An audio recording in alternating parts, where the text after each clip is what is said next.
Avez-vous déjà senti au plus profond de votre cœur que quelque chose de sacré était en train de se briser et que personne n'osait le nommer? Avez-vous déjà perçu un froid soudain pendant la messe, un silence qui n'apaise pas mais qui inquiète, comme si une présence était retirée, laissant place à l'incertitude?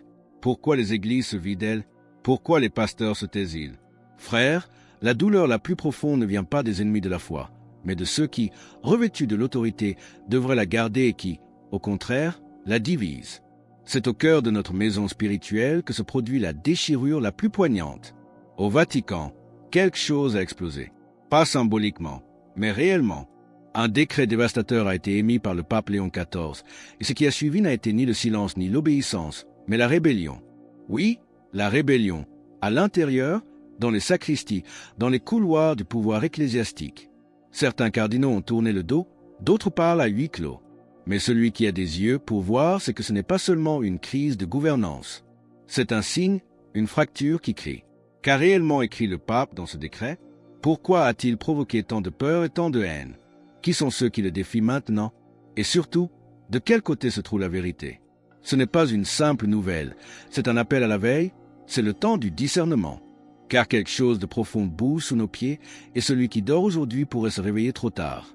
Le ciel nous parle, mais sommes-nous encore capables d'écouter? Jésus nous a prévenus. Pensez-vous que je sois venu apporter la paix sur la terre? Non, vous dis-je, mais la division. Luc 12h51. Si vous aussi, vous percevez que quelque chose s'est brisé au cœur de l'Église, écrivez. Je ne détournerai pas le regard dans les commentaires. Laissez un j'aime et abonnez-vous pour que d'autres cœurs vigilants puissent unir dans la prière et le discernement. Restez avec nous, car nous allons vous emmener au cœur de ce silence pesant qui s'est abattu sur le Vatican. Il n'est pas facile de percevoir le moment exact où quelque chose se brise. Parfois, cela arrive dans un silence qui pèse, qui retient ce qui devrait crier. Qu'est-ce qui a changé dans les couloirs du pouvoir et quelle est la nature de ce décret qui a provoqué une telle fracture? Il n'est pas facile de percevoir le moment exact où quelque chose se brise. Parfois, cela arrive dans le silence. Mais pas le silence de la prière, plutôt un silence qui pèse, qui retient ce qui devrait crier, qui obscurcit ce qui devrait éclairer. Depuis des semaines, au cœur du Vatican, ce silence est devenu presque tangible. Pas dans les communiqués officiels, ni dans les gestes solennels, mais dans les regards baissés, les phrases interrompues, les couloirs qui semblent plus froids que d'habitude. Quelque chose a changé. Et celui qui vit de prière, qui écoute chaque jour le battement de l'Église, le perçoit. Un décret, une signature, et puis la fracture. Beaucoup l'ont qualifié de simple réforme interne, de question administrative. Mais celui qui connaît le langage profond de la foi sait que certaines paroles, lorsqu'elles sont prononcées par Pierre, ne restent pas sur le papier. Elles entrent dans les consciences, divisent les cœurs. Et cette fois, elles ont blessé en profondeur. Certains cardinaux se sont levés, non pour s'incliner, mais pour discuter. Non pour prier, mais pour s'opposer. Et la question qui serpente dans les sacristies d'Europe est unique. Pourquoi maintenant? Pourquoi ce geste si fort, si soudain, si dévastateur? Des pères spirituels qui, hier encore, siégeaient côte à côte, évitent aujourd'hui de se regarder. Des religieux qui prêchaient l'unité se scrutent maintenant avec méfiance. Et pendant ce temps, le peuple simple, celui qui prie le chapelet chaque soir, se demande si ce qui se passe vient vraiment de l'esprit ou d'ailleurs. Dans tout cela, un détail revient, un murmure qui traverse les pièces les plus secrètes, la cendre. Certains disent que le pape a parlé de purification, de retour à l'essentiel, d'une foi réduite à l'os. D'autres craignent qu'en essayant de retirer le superflu, on ne consume aussi l'essentiel. Mais que contient réellement ce décret? Qu'est-ce qui a déclenché une vague si profonde, capable de faire trembler même ceux qui jurent une fidélité éternelle aux successeurs de Pierre? La réponse, peut-être, n'est pas dans les documents, mais dans les cœurs. Le décret a provoqué une division. Mais sur quoi reposait-il? Quel était son contenu? Et comment le pape a-t-il justifié une action qui, il le savait, allait provoquer tant de douleur mais qu'il jugeait nécessaire? Quand un pape signe un décret, ce n'est jamais un acte solitaire. Il ne naît pas d'une nuit blanche ni d'une impulsion soudaine. C'est toujours le fruit de la prière, du discernement, de l'écoute de l'esprit. Le pape Léon XIV n'est pas un révolutionnaire. C'est un homme de silence, d'étude, de liturgie profonde. Un pontife qui voit dans la tradition non pas une prison du passé, mais une racine vivante qui nourrit le présent et prépare l'avenir. Et c'est précisément parce qu'il aime l'Église qu'il a eu le courage d'accomplir ce que peu auraient osé. Couper, émonder, purifier. Le décret que, aujourd'hui encore, beaucoup préfèrent ne pas nommer à voix haute, a été écrit avec des mains tremblantes mais un cœur ferme. Il contenait des mots anciens et précis, retour à l'essentiel, discernement dans la nomination des pasteurs, fidélité à la vérité liturgique. Pas un jugement contre quelqu'un, mais un appel adressé à l'intérieur. Pas une punition, mais un appel à la sobriété de l'Évangile. Et pourtant, pour certains, ces paroles se sont avérées insupportables. Pourquoi ? Peut-être parce que, depuis trop longtemps, l'Église a appris à marcher au milieu des compromis, à écouter le monde plus que le ciel. Et quand un pape lève les yeux vers le haut, celui qui regarde trop la terre se sent dérangé. Le catéchisme parle avec clarté. L'obéissance n'est pas une soumission aveugle, mais une confiance dans la conduite de l'Esprit à travers les successeurs des apôtres. Quand Pierre parle, la barque s'oriente. Pas toujours sans tempête, mais toujours avec un cap. Léon XIV a parlé. Il a agi. Et sa voix, même si elle est contestée, a réveillé quelque chose de profond.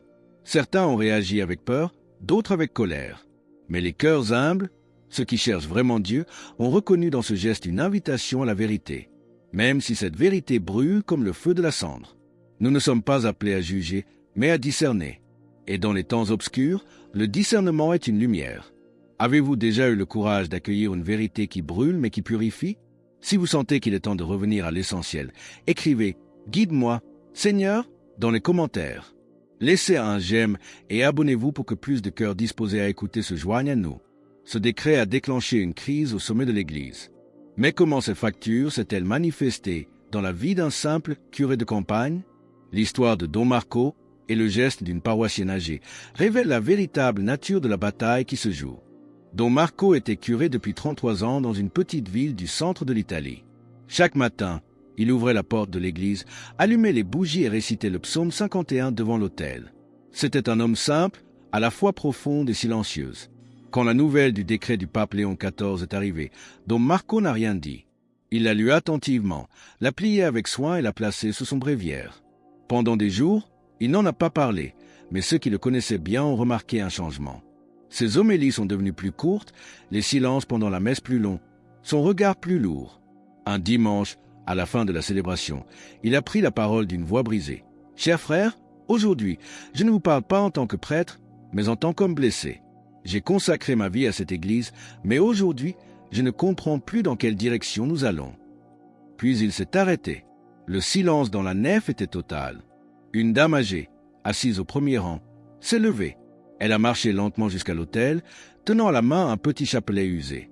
Elle a tendu à Don Marco et a dit « Mon père, nous ne sommes pas ici pour comprendre. Nous sommes ici pour rester, comme Marie au pied de la croix. » Ce geste, petit, fragile, immense, s'est répandu dans tout le diocèse. D'autres curés ont commencé à parler, certains avec colère, d'autres avec des larmes. Mais partout, ce décret faisait quelque chose qu'aucun document n'avait fait depuis des décennies.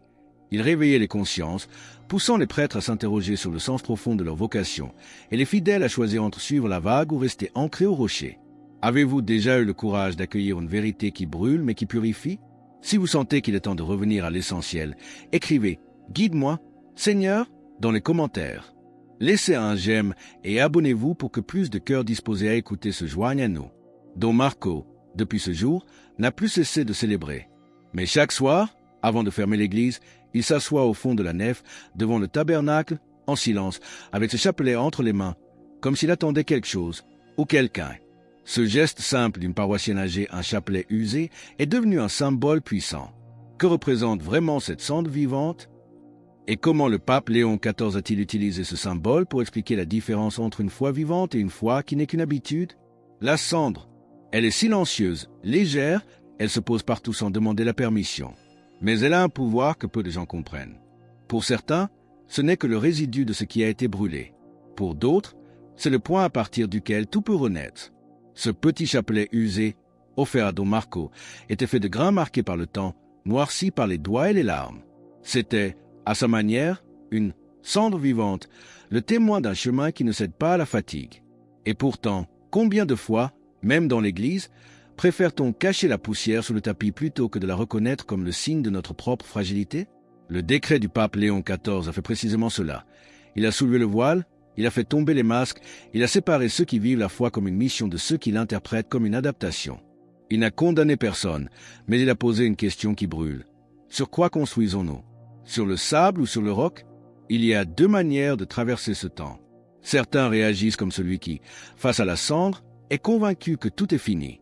L'Église est divisée, la foi est confuse, plus rien n'a de sens. D'autres, en revanche, regardent cette même cendre et se souviennent.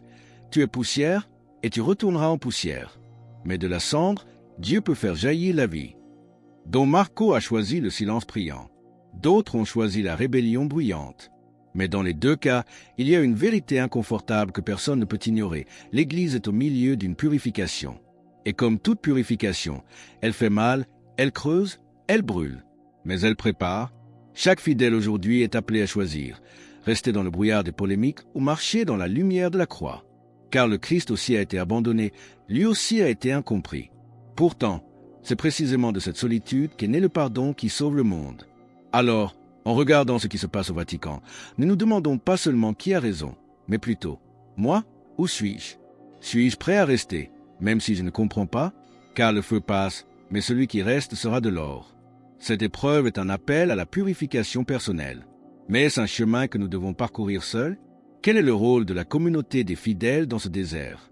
Et comment Dieu, au milieu de la division apparente, est-il en train de rassembler son petit reste? Et si cette épreuve, cette secousse dans l'Église, n'était pas seulement un fait extérieur, mais un appel direct à votre cœur? Le Seigneur ne parle pas seulement depuis les chairs.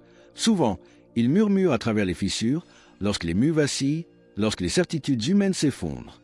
C'est là que Dieu appelle le plus fort. Il y a eu un temps, dans l'Écriture, où le peuple de Dieu errait dans le désert. Ils avaient vu la mer s'ouvrir, ils avaient mangé la manne tombée du ciel, et pourtant, ils doutaient, murmuraient, se rebellaient. Mais Dieu ne les a pas abandonnés. Il a permis le désert, permis la faim, car c'est seulement ainsi que leur cœur pouvait être éprouvé et purifié. Aujourd'hui aussi, nous traversons un désert. Non pas de sable, mais de vérité. Non pas de soleil, mais d'identité. Le décret de Léon XIV n'est qu'un signal visible d'une bataille invisible, une bataille qui se joue chaque jour dans la conscience de chacun de nous. Suivre la voie du monde ou écouter celle de Dieu. Certains ont choisi d'élever la voix contre Pierre, d'autres restent silencieux, mais le cœur plein de ressentiment. Et puis il y a les quelques-uns, les petits, qui, comme Marie au pied de la croix, ne fuient pas.